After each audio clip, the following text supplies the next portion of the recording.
Bonjour à tous et bienvenue à vous à cette nouvelle édition du Journal de l'Afrique. Alors pour aujourd'hui, nous allons nous intéresser de plus près aux réformes économiques à travers deux actualités majeures. D'abord, Madagascar met fin à la fixation des prix des carburants pour assurer une meilleure gestion de ses ressources financières. Et puis le Togo qui lance un audit de ses entreprises publiques pour renforcer leur transparence et leur efficacité. Ce sont là deux décisions majeures, stratégiques, soutenues par le Fonds monétaire international qui visent à moderniser la gestion économique de ces pays. Voilà pour le sommaire, c'est parti. Depuis le 18 janvier, Madagascar a supprimé la fixation des prix du carburant à la pompe, adoptant un ajustement automatique en fonction du marché international. Une réforme attendue depuis 2016 par le FMI qui vise à réduire les subventions sur les produits pétroliers et soulager le budget de l'État. Le FMI qui soutient Madagascar avec un financement de 658 millions de dollars sur 3 ans voit cette mesure comme un progrès important.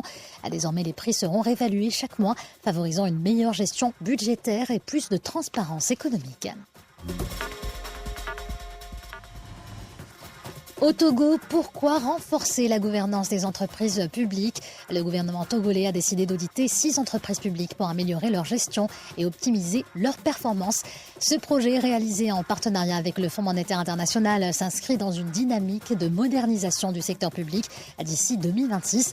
Pour ce qui est des enjeux économiques, les entreprises publiques occupent une place centrale dans l'économie togolaise, notamment dans l'énergie, les infrastructures et les télécommunications. Cependant, des problèmes de gestion et de déficit financiers freinent leur efficacité. Alors l'objectif de cet audit sera donc de réduire les pertes économiques et mieux gérer les ressources publiques, renforcer la confiance des investisseurs en instaurant plus de transparence, ainsi que de moderniser les services publics et améliorer leurs performances.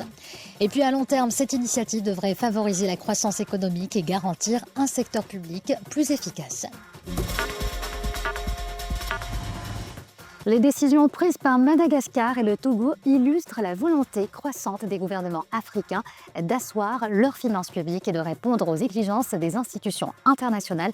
L'avenir nous dira si ces mesures porteront leurs fruits et si elles permettront aux économies africaines de gagner en résilience et en attractivité sur la scène internationale. Merci de nous avoir suivis. À demain pour une nouvelle édition pour découvrir ensemble le potentiel et les richesses du continent africain, mais également de relever les défis auxquels fait face notre continent.